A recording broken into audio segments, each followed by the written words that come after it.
stop the car and see. Like they're gonna see it. I'm Brandon Darby with Breitbart, Texas, and we're at a place that's kind of a strange place.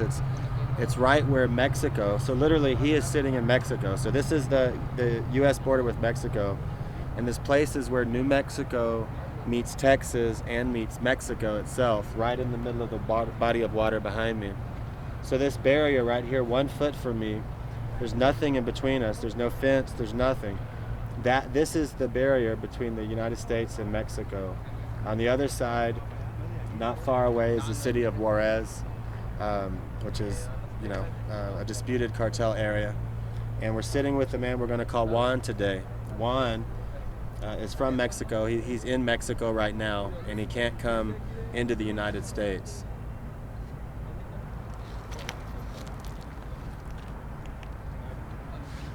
So Juan, tell us a little bit about where you're from and what you're doing and why you're over there versus over here. From Durango, and I've been deported.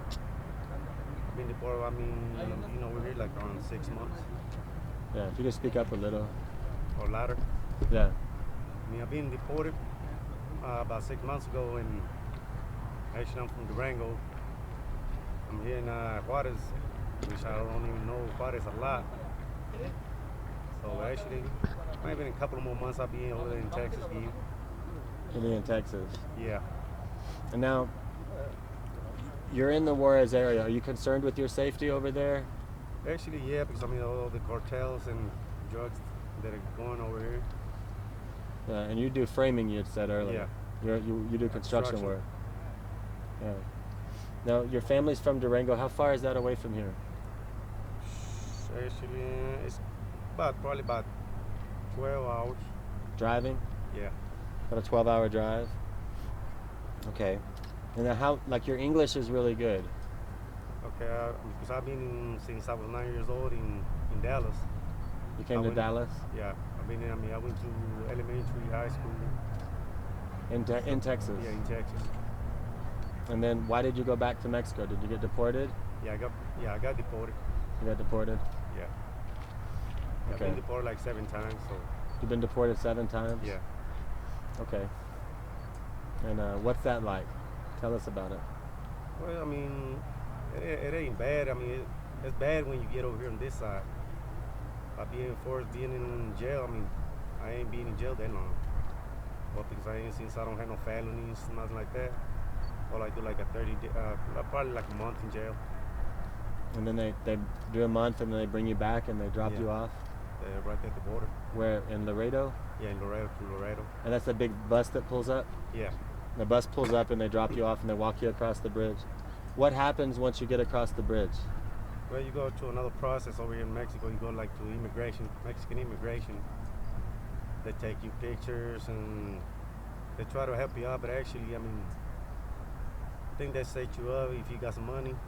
They put you to the side and stuff like that. And then that's it? Yeah, actually, yeah. So do all of the people who are deported from Texas go to Laredo?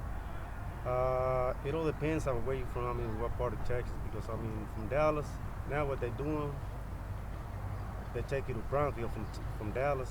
If you're in the Houston area, they bring you to Laredo. Because they used to be like if you're in Houston, they usually through Brownsville, and from Dallas, they used to bring you to Laredo. But now they cross you now. If you're from Houston, they bring you to Laredo, and from Dallas, they take you to Brownsville. Now, when you were deported, how did you get caught to be deported? Do you mind talking about that? We don't know who you are, so it's okay. Yeah, I had a warrant for my arrest. What for? May I ask you what for? Assault. Assault? Yeah, I had to beat up my homeboy. You got in a fight, basically. Yeah, we got into a fight, and him being the big, he pressed charges against me. Right, so they got you for that. And they put you...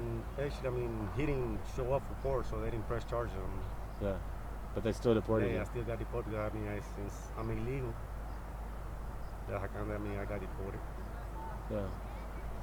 Now, what do you think about... there's a lot of talk in the U.S. right now. I don't know if you pay attention to it, but there's a lot of talk about immigration reform and like amnesty. You know what this Yeah. is? What are your thoughts on that? Actually, I don't think there's. I mean, ain't gonna be no reform or immigration laws. Yeah. Not for the Mexican people. I don't think so. Yeah. Every president that's like, oh, we're gonna have an amnesty for y'all and blah blah blah. And I mean, they never do it though. Well, they did it in the 1980s, a long Yeah, time ago. way back then, yeah. But it's been a long time. Yeah, since then, I mean, like Obama, that's what he said he was gonna do, and he ain't done it. Right. So I think it's just a bunch of bull crap. Mm. All they do, I think that's all they do. I mean, they want is just, they vote, the Mexican votes and stuff like that. But actually, I don't think they ever gonna have nothing like that. No reform again. Now, why do you come here? Are there less jobs in Mexico, or what's the situation? Why do you come here to work? In Texas. Why do you come? Texas? Yeah. I mean, because of the job. I mean, it's more work, and it pays more. More. More. I mean, whatever you make here in a week, you make there in a day.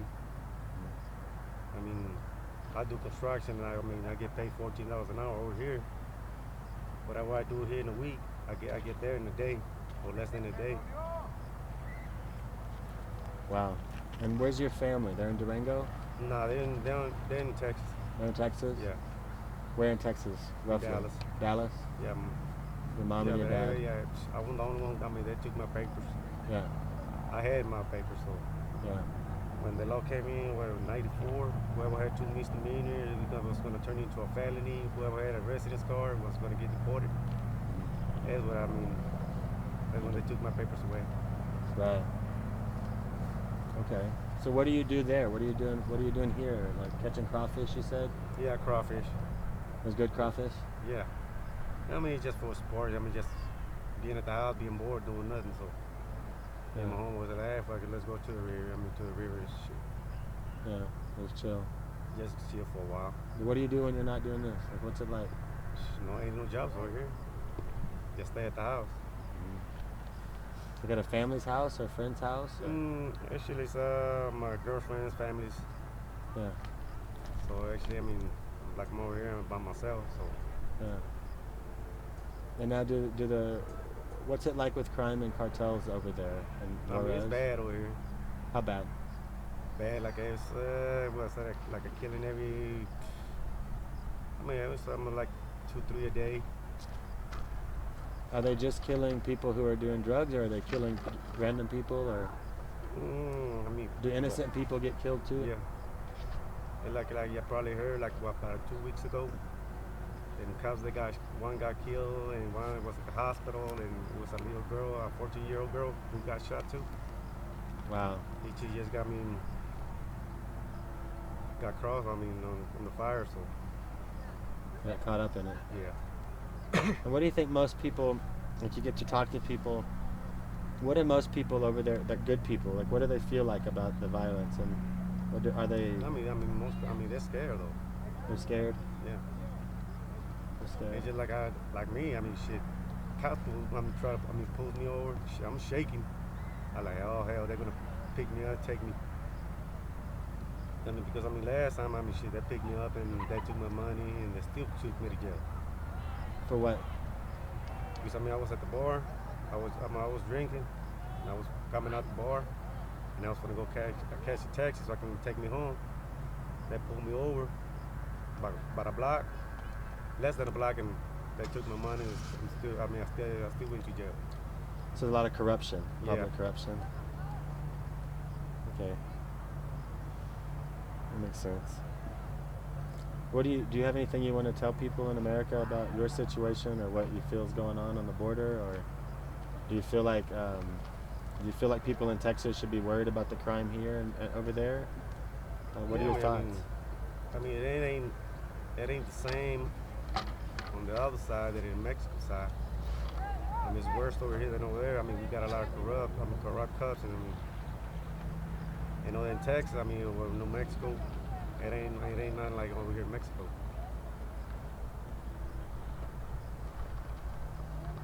So actually, it's bad over here. So It's bad. yeah. Well, thank you. Defonso, you have anything you want to ask him? You were talking about how you're already planning on coming back. Can you tell us a little bit about how you get ready for that? Or how do you get ready to come back? Yeah, how do you prepare for that? I mean, I do exercise like in the mountains. Just do some exercise like every morning. I get ready to do. I mean, I do that. I get prepared like 3 weeks, Yeah. the max. Yeah, I mean, I start my smoking because I mean it's bad for your health when you're smoking. I mean, then you gotta run, do a lot of walking. You get tired easy. And you're getting ready because when you come across, you're gonna end up walking for 3 days. You were telling me. Yeah, 3-day walk. And that's to get around authorities, or how does that work? Actually, I mean, we do probably like 8 hours walk in Mexico, still in to go to Laredo to get to the Rio Grande, and we still gotta work about 3 days from the Rio Grande to the point we go. I mean, it's like 3 days, but it ain't bad. I mean, 3-day walk, it ain't nothing. So, and then from there they pick us up and they take us to another point. I mean, where they pick us up, our families, and pay the coyote, and that's it. But I mean, most of them coyotes, I mean, they got bad reputation, but most of them, like the one they take me, he ain't like, he's not like the other ones that like they take your money, they just put you up there and let you stay over there. This one, he don't let no one stay behind. And if he ran out of water, what he does, I mean, he goes look for the water. And if he gotta walk like 5 hours to go to find some water, he lives in one place, and then he walks, get the water, and bring back. No, so not all of them are like raping people or leaving people to die or anything. Yeah, it's some of them, but not most of them. I mean, it's just some of them though. But not everyone does that though. Okay. He sees a lot of traffic from Central America. On your way, when you come across it, have you on the groups of when you're getting with the coyote, have you seen a lot of people from Central or South America coming up with you, or? Nah, not actually. Not from South America, nothing like that. Just from here, from Mexico. How does he feel? Well, let me ask you. How do you feel? You know about the story about like a lot of Central Americans coming through and pretty much getting to stay, right? I mean, it's undecided what's ultimately going to happen, but there's a big clamor by some people in this country to let them stay. How do you guys feel about that? I mean, you live right here. You've got family here. Do you think? What do you think about that? I mean, I understand them because they gotta come through two borders more than we do. I mean, like they're saying, I mean, they deport us, and we already here. They get deported. And it's two more states. They gotta cross to get to America. So I mean, I understand that though. You know, if they can stay over there. If they get caught, and they can stay over there. Because I mean, us, we just across. It just separates just the river. That's it. And then they gotta go to 2 states more to get to the United States. Actually, I mean, I don't feel bad if they get to stay over there. We don't. Now, we had talked earlier about Laredo and that area, like the river, just the river in general, like the Rio Bravo. We call it Rio Grande, you call it Rio Bravo. And on the Mexican side, people have to pay to get on into the river, right? They have to pay to cross. Yeah. And they have to pay the zetas over there. Yeah. And is pretty much the whole river like that? I think it's all through Laredo. Laredo? It's all zetas? Yes, Laredo, Piedras Negras, and Acuña. Acuña? That's all zetas. That's most of that's Los Ceros. That's the one who control the whole border. Now, are there any differences, like when you're dealing with the cartels? Are there any differences, like meaning like when somebody has to pay a cartel to get to the river to have access? Are Are they like the equivalent of gangbangers in the U.S. or are they more sophisticated or? No, they're more dangerous over here than the gang bangers on that other side in the United States. They're more dangerous? Yeah. And are the different cartels easier to deal with? Like if you're dealing with people here, is it less scary than the Zetas or? I think they're the same. They're the same? Yeah, but if you don't pay, I mean, to get across, you might end up with your head off. Yeah. Yeah. That's how bad it is over the border. Wow. Do you ever see any like Anglos, any U.S. citizens who are white people in Juarez anymore? Yeah. You still see some? Yeah. Just around the bridge? Yeah, that's it. And hanging out, huh? Nah. Yeah. That's insane. How long until you come back, you think? Probably a couple of months. Why a couple of months? You're just waiting? You have to build up money or what? Nah, I mean, actually, I got my parents and my brothers over there, so I mean, they can pay the money. Yeah. But I gotta wait for a couple of more months. Yeah. Okay. Anything else you want to say to us? That's it. All right, well, thank you.